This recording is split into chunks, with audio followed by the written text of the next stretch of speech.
During my second month of pregnancy, I suffered from severe stomach pain. And when I realized I was having a miscarriage, I begged mother-in-law to call an ambulance. She poured hot tea on me and said, "Useless woman, can't give me grandkids." I woke up in the hospital and the cop sitting in front of me asked, "We have some questions for you." The unexpected result. Hello, I am Grace. I've been thinking about posting here for the last month, but I hadn't worked up the courage until today. Today, I've decided that I would share the darkest part of my life and how I got justice. But before I begin, there is something important that I want you to know. I'm sorry, but I should warn you that I will be mentioning miscarriage in my story. It is going to be an emotional read because the circumstances of that time were very sensitive. Even thinking of it now makes me want to cry. I will be honest and tell you guys that I still haven't mentally recovered from everything. I'm seeing a therapist, so I promise it is getting better. Still, I have bad days when I still cry about how bad my life had been back then. So, onto the story now. Alex and I met in high school and started dating in our second year of college. He is actually from the UK, and his parents moved in when we were in high school. We were very good friends and developed feelings for each other when he was in college. Both of our families were supportive, so we had no problem dating for 3 years and then getting married. We enjoyed another 3 years of marital bliss before trouble started. You see, we started to try for a baby and had very bad luck in the matter. I'm someone who suffered from endometriosis and has some really bad periods. I was in a really bad place in life when no one believed how much pain I was in. With Alex's help, I was able to find a good doctor who diagnosed me. The doctor had warned me that I would have pregnancy complications and we should be careful with our pregnancy planning. I was devastated by the news and started to get really depressed about this. But nothing had prepared me for what more was in store for me. When I had told my mother-in-law, Esther, about my diagnosis and the problems, I had expected her to be sympathetic. I had lost my mother in childbirth and never got to have a mother. So Esther had been like a mother figure to me. She had been asking us for grandchildren since we got married, so we needed her to understand that it won't be easy for us. I had never imagined that Esther would say, "What in the world are you talking about? Are you saying that I'll never have grandkids?" No, no, I'm not saying that, Esther. Yes, it is a possibility, but there is also a possibility that we may have a child. It's just that it would be difficult and we don't know what will happen. So, what are we supposed to do? Wait and find out? My son is not getting any younger. You need to have children now. Mom, you are being very insensitive. We are not that old. We just got some bad news. Can't you be a little supportive? You want me to be supportive, Alex? You are literally telling me that you may not have a child, Alex. How am I supposed to just accept that fact? Esther had thrown a massive tantrum when she was told about my diagnosis and possible fertility issues. She said some really unkind things which made Alex mad, but it had a very strong effect on me. I had really started to consider Esther a mother figure, and hearing those vile words out of her mouth was heartbreaking. To be honest, the shock was so bad that I mentally checked out while Esther kept lamenting about how I may destroy her son's life. I just sat there silently and cried. Ultimately, Alex kicked her out. Ever since that day, I grew weary of Esther. Our relationship had been completely ruined. Her words had hurt me, and I had started to see her in a new light. I was already dealing with a lot and didn't want her negative behavior to affect me. Not that she was very keen on keeping in touch with me anyway. So Alex and I tried to keep our distance. Esther made a lot of bad comments, but we couldn't cut her off because she had been widowed. Alex is an only child and needs to take care of his mother, who absolutely refuses to work. My husband couldn't just abandon his mother over some comments, and I didn't feel comfortable asking him to do that either. So I just kept my distance and tried to deal with my own issues. Unfortunately, things got even worse for me in the next few years. I got pregnant and had a miscarriage twice after trying for a baby. Getting pregnant was super difficult, and losing the child so soon was even worse. It was a very dark phase in mine and Alex's lives. We were both depressed, but had each other for support. Our family members were supportive, but Esther simply kept escalating her behavior. A day after my second miscarriage, she came to our house and started to yell at me. She had said, "What kind of a useless woman are you, Grace? What good are you for if you can't even give birth to a child? Mom, stop it. What is wrong with you? I allowed you here because I thought you would be able to comfort my wife." Who said I want to comfort that good-for-nothing woman? She's not even capable of being a real woman and giving me grandkids. Mom, don't say those things about my wife. Grace is suffering, and her body went through something traumatic again. Can't you be a little empathetic? The only one who deserves empathy here is me and you, Alex. I lost a grandchild, and you lost a child with no fault of ours, son. It's not Grace's fault either, Mom. None of this is her fault. Why would you even hint that? Listen to me, son. Your wife is useless. You need to divorce her and marry someone who can give you children. I don't want you wasting your life on this failure of a woman. In some ways, I could understand Esther's frustration. She desperately wanted a grandchild, just like I desperately wanted a child. But what she said that day was the final straw for all of us. She literally blamed the miscarriage on me, even when I didn't do anything to endanger the baby. Then she told my husband that he should leave me and find someone who would give him healthy children. I was already mentally drained, and hearing those things from my mother-in-law absolutely broke me. Alex, being the good husband he is, kicked my mother-in-law out immediately. He yelled at her too for being so selfish and cruel. I remember that I cried for days after that incident. I was scared that my husband would leave me or cheat on me because I couldn't give him children. Esther kept texting me these things and sending voicemails where she told me how I was a pathetic woman, and soon my husband would realize it too. My husband was so worried about me that he literally dragged me to therapy because I was getting unhinged and thought of self-harming. He made sure that Esther couldn't contact me again, and he stopped visiting her too. This continued for the next 8 months. Things started to look up when I discovered that I was pregnant for a third time. I did a home pregnancy test and found that it said positive. Alex and I were hopeful, but also a little scared. We set up a doctor's appointment in 3 weeks because no opening was available sooner. Then we decided to wait before telling people. However, a cousin found the pregnancy test in the garbage and immediately went on to tell Esther. I don't really blame her. We hadn't told anyone what Esther had done till then, so the cousins spread the word around and Esther came knocking at the door. Alex was skeptical about letting her in, but I didn't want to be rude, so I let her in. Esther immediately started to tear up and apologized to me for treating me so badly. She said, "I am deeply ashamed of myself, Grace. I don't know what came over me. I was just so sad that I said things I didn't mean. I understand that you were upset, but you had no right to say such mean things to me, Esther. You even told my husband to leave me. Oh, God. I'm so sorry for all this. I'm begging both of you to forgive me.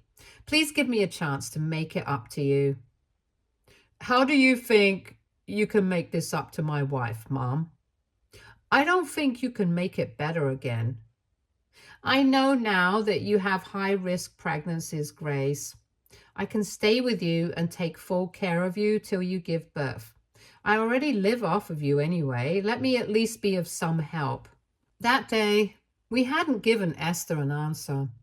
We thought about it and wanted to see if we were comfortable in allowing her to show us that she was sorry. I know a lot of you will call me stupid here, but I thought that we should give her a chance. Alex was a little wary, but told me that he wanted to do whatever was more comfortable for me. I thought that maybe we should give my mother-in-law a chance to repair our relationship.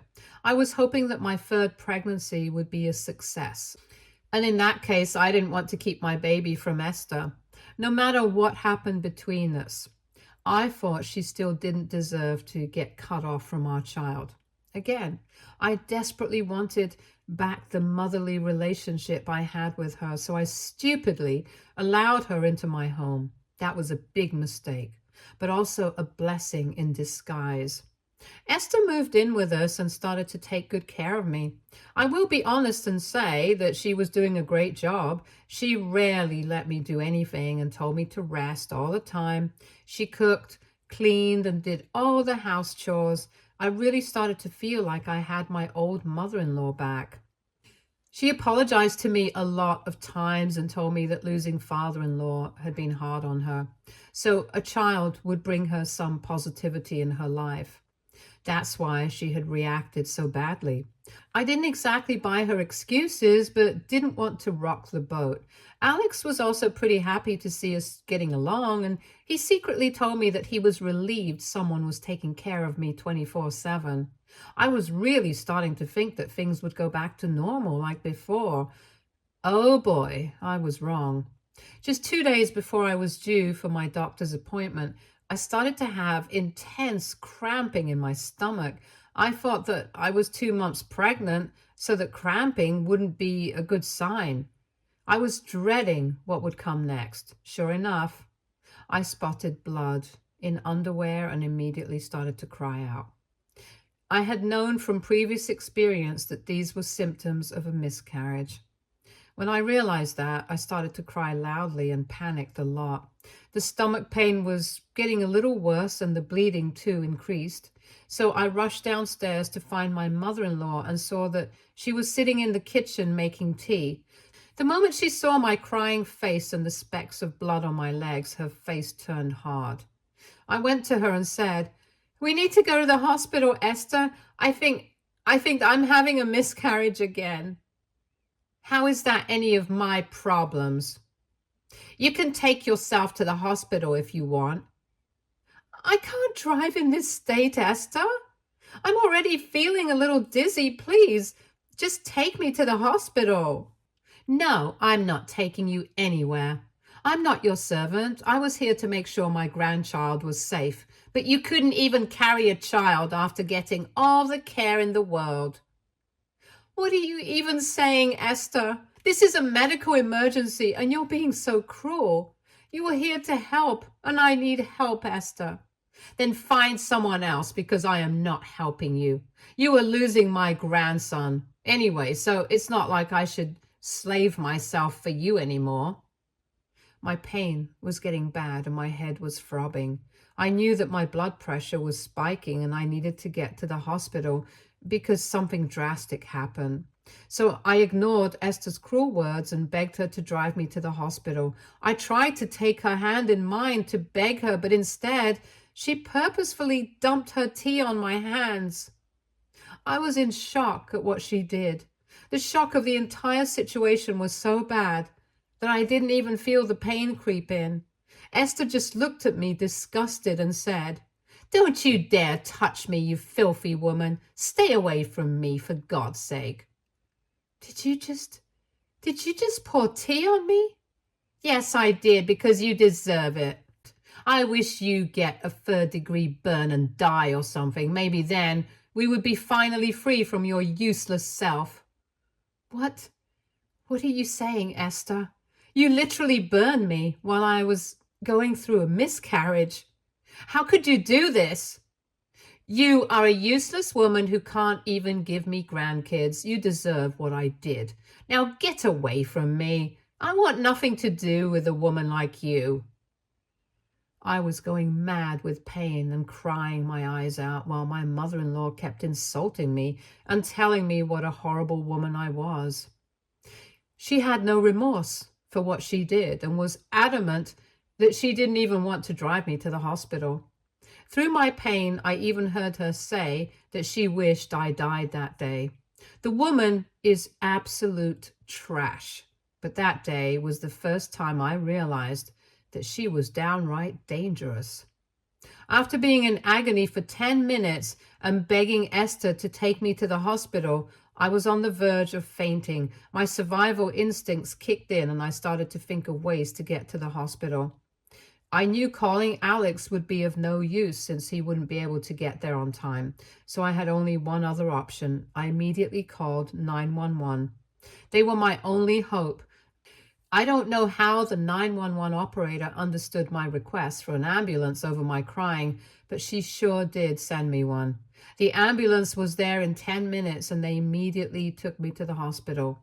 Esther had walked away and shut herself in her room and didn't even come out when the ambulance arrived. I was rushed to the hospital, but I fainted inside the ambulance. I guess it all just became too much for me. I couldn't take the stress and the sadness anymore. I don't even remember much after the paramedics loaded me onto the stretcher. What I do remember is waking up in the hospital room with my husband softly crying by my bedside. I was immediately hit with the cold dread that I had truly lost my child for the third time. I started to cry, which made Alex notice that I was awake. He called for the nurses and comforted me while I cried and said, "I had a miscarriage again, didn't I? Oh God, why is this happening to me again?" "No, no, no, Grace, you didn't have a miscarriage. Don't cry, honey." "What? What are you talking about? Is our baby fine?" "Honey, you and the baby are fine. The doctors did a lot of tests and we found out a bunch of stuff. We miscalculated everything, Grace." "What do you mean, Alex?" Alex then went on to explain that I wasn't 2 months pregnant. I was actually 4 months pregnant. I had late pregnancy symptoms that made me take a pregnancy test later. Since we were waiting on our doctor's appointment, we made our own calculations and thought that maybe I was 2 months along. But turns out I was already 4 months in. I was beyond happy when I found out that my baby was fine. I just can't put it into words.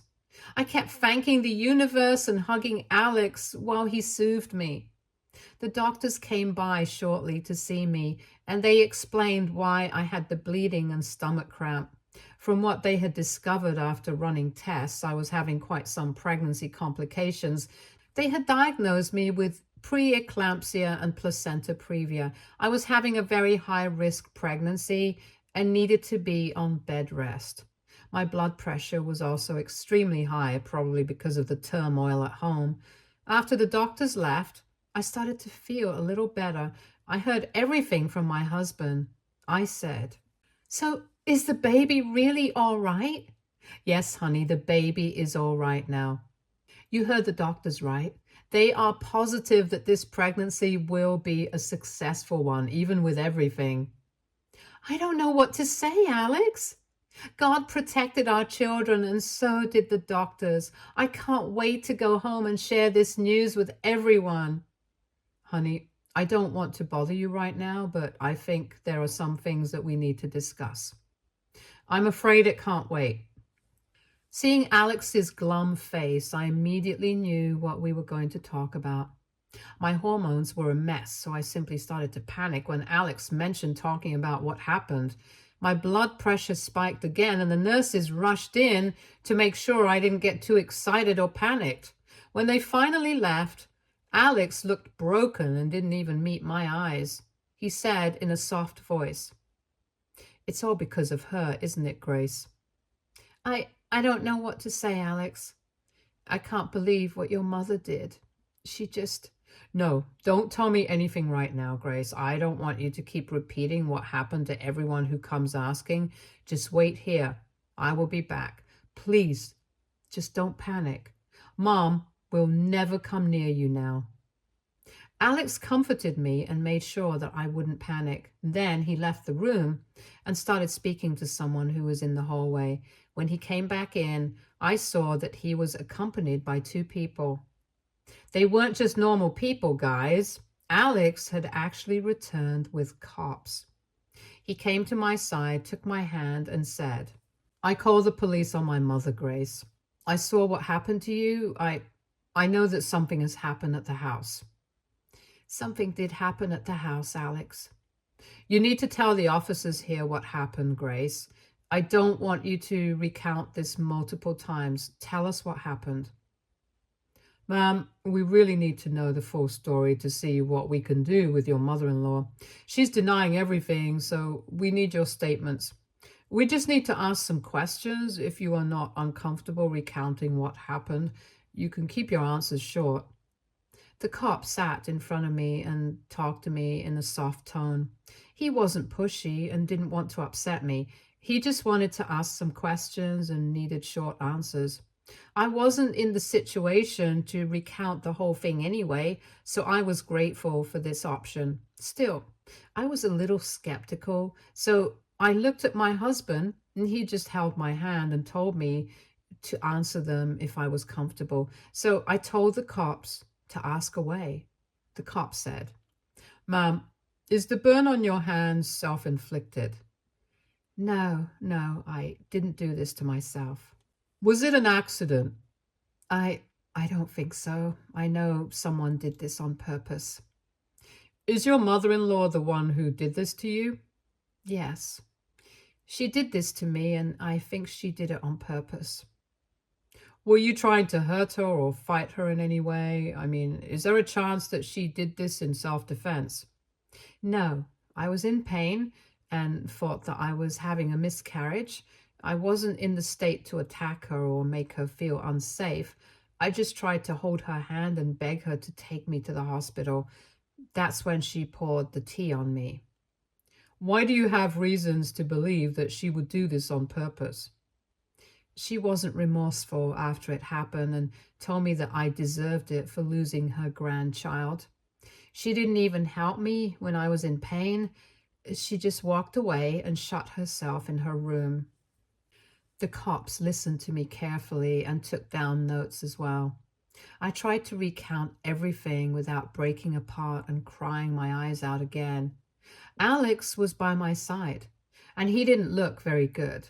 I could tell that he was holding back his anger, sadness, and guilt. After the cops were gone, Alex started to cry again and said, I'm so sorry, Grace. Why are you saying sorry, Alex? None of this is your fault. I should have protected you better. I shouldn't have allowed my mother to stay with us. Don't beat yourself up for this, Alex. I was the one who insisted that we give her a chance, so whatever happened is on me. No, it's not on you, Grace. My mother is responsible for this all. I can't believe that she is such a big monster. She deserves to rot in jail. What made you call the cops on her, Alex? The hospital was investigating your burns and started to ask questions. I called my mother, but she wasn't being helpful either, so I pulled out the security footage of the house on my phone. The living room camera partially records the kitchen area as well. You and Mom were in clear view of it. From what I saw, I had a feeling that she did it on purpose. I was glad to know that my husband had done everything to get to the bottom of the situation. He didn't just sit back and let things play out, which he could have done. I see that a lot of husbands end up excusing their mothers' behaviors and tell their wives to adjust. I'm lucky to have a husband who didn't do that. Instead, he stood up for me and immediately called the cops on his mother when he found out about the abuse. So I went back home after spending 2 days in the hospital. The doctors wanted to keep me back and run some more tests. They told me that it was going to be a very risky pregnancy, but they would do their best for me. While I was in the hospital, I made friends with the nurses because they remembered me showing up twice for my miscarriages. They took great care of me and made sure I was well rested. I didn't have to think about facing Esther because Alex took care of it. He threw his mother out of our home and let the cops arrest her for assault. Yeah, they categorized it as assault. I think there were other charges, but I don't remember much because Alex was handling everything. My husband has also stopped giving his mother any money, which made it harder for her to post bail. My dear husband also took the initiative to tell family members about the whole incident after we had a discussion about it. None of them were happy with Esther and they started to cut ties with her. The cousin who unknowingly sold me out came by to see me and cried her eyes out.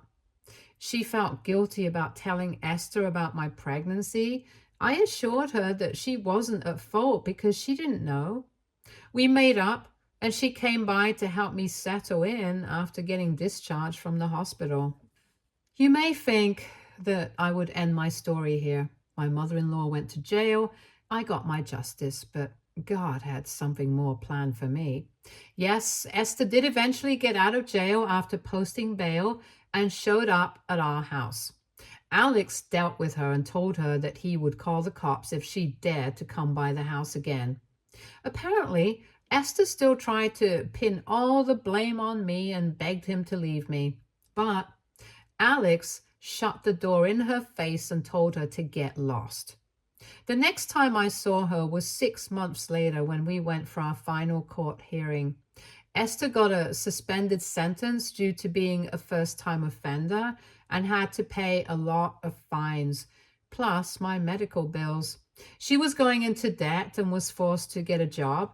After that, we met one more time by accident when we came across her while she was working at a grocery store. The moment she saw us, her eyes went wide because that was the first time she saw my daughter. She immediately ran up to us and said, Who is this?